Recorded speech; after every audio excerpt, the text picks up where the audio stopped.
ang mabuting balita ng Panginoon ayon kay San Lucas. Papuri sa iyo, Panginoon.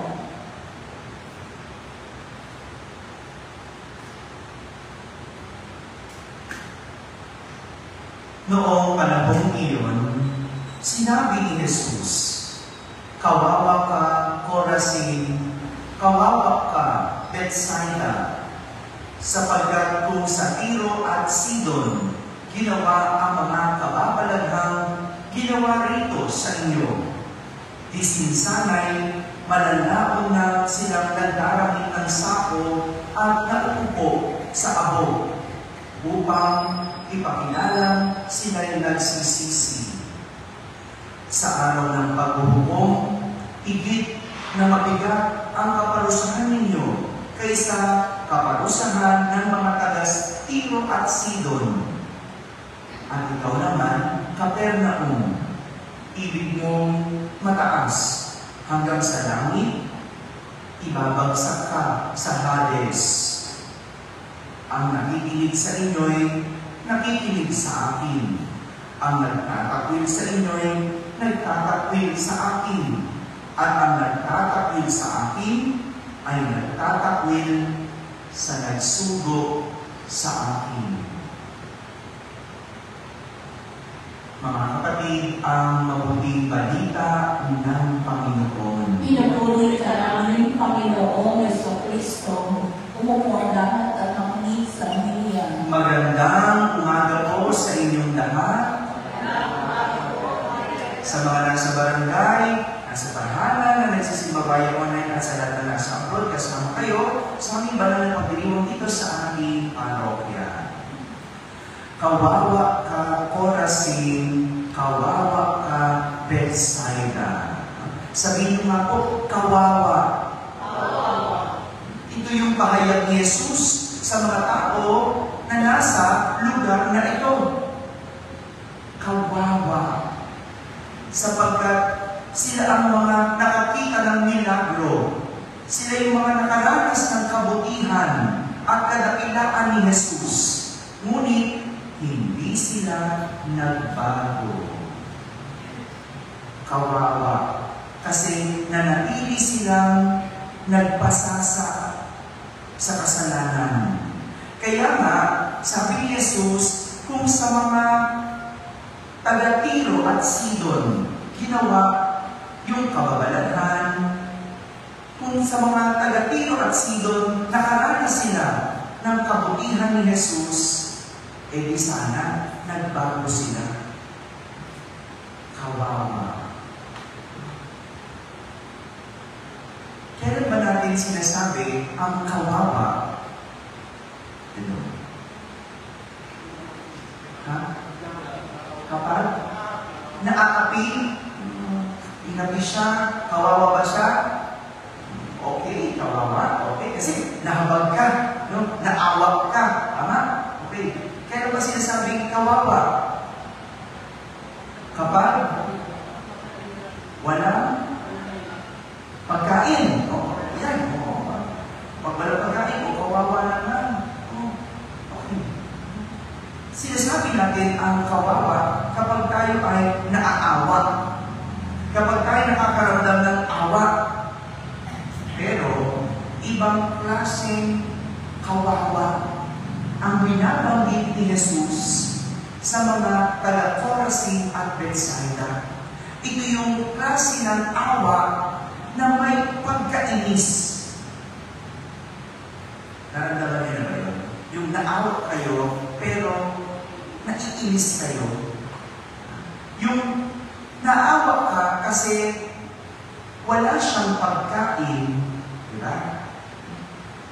Pero alam mo, inubos niya yung pera eh.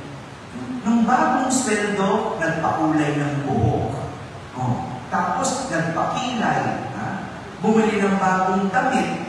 Oh. Bumili ng bagong sapatos. Kaya ngayon, pecha de peligro, walang pera. Nakakaawa ba yun? Nakakaawa, nakakainis, di ba? Oh, yung sabi mo, inaapi. Oh, mayroong ganyan. Yung feeling nila, api sila ngayon. Oo, sa Senado. Hello. Ha? Kawawa naman, binabash sila. Oh. Okay. Pero, ano bang ginawa mo? Hello. Diba? Inaapi ka ba ngayon? Pero, nagpasangsa ka. Pero, nagnakaw ka. Yun yung kawawang pagkainis. Maraming pagkakataon sa atin ang nasasayang. Maraming panahon tayong nanghihinayang. Maaaring nasayang kasi pinalampas natin ang pagkakataon. Kaya nga, dito natin nasasabing kawawa. Yung naawa ka, naiinis ka, at nasasayangan ka sa pagkakataon. No? Sayang yung binigay na pagkakataon na mag-aral, pero hindi pinagbuti. Mag-aral mabuti. Ha? Kasi kawawa ka. Ngayon, nahihirapan ka kasi naghahanap ka ng trabaho, pero nung may trabaho ka, pabayag ka. O, kawawa ka. Bumagsak sa exam, o, kawawa, pero kasi cellphone ka ng cellphone, hindi ka nag-aaral. O, yung kawawa na may awa, naiinis, at nanghihinayang. Diba? Sayang yung pagkakataon na ikaw ay nakagawa sana ng kabutihan. Ngunit, hindi mo pinili. Sayang yung relasyon na sana inalagaan mo, ngunit pinabayaan mo. Kaya magulo ang buhay ngayon. Sayang. Ito yung mga panahon, sinasabi ni Jesus, kawawa. Yung sayang yung pagkakataon na sana ikaw ay isang magulang, pero anong ginawa mo? Pina-abort mo. Sayang. Ang dami gusto maging magulang. Ang dami gusto magkaanak, pero ikaw nagkaanak, anong ginawa mo? Pina-abort mo. Sayang. Ganito yung mga pagkakataon sinasabi ni Jesus na sana kung ginawa sa Tiro at Sidon ang ginawang kababalaghan niya sa Chorazin at Bethsaida, sana nagbago sila. May mga bagay na nasasayang tayo. May mga pagkakataon nasasayang tayo. Kaya nga, ang hamon sa atin, wag na wag pabayaan ang pagkakataon.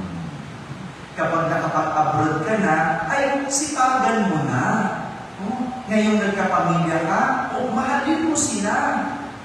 Ngayong sinuwerte ka sa buhay, o pinagpala ka sa buhay, ingatan mo. Huwag kang gastador. Ngayong bagong sweldo ka, budgetin mo. Ngayong isa ka ng magulang, mahalin mo mga anak mo.